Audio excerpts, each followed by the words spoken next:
ಮಲ್ಲಿಗೆ ಮಂಟಪವ ನನ್ನ ಮನಸ್ಸಲ್ಲಿ ಕಟ್ಟಿಸುವೆ.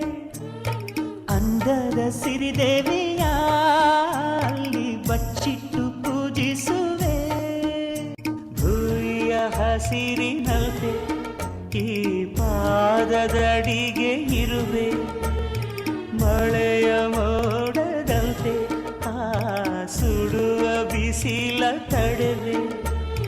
ಬಾಣ ತುಂಬ ನಾ ಬರುವೆ, ಹಸ್ತಕ್ಕೆ ರೇಖೆಯ ಹಾಗಿರುವೆ.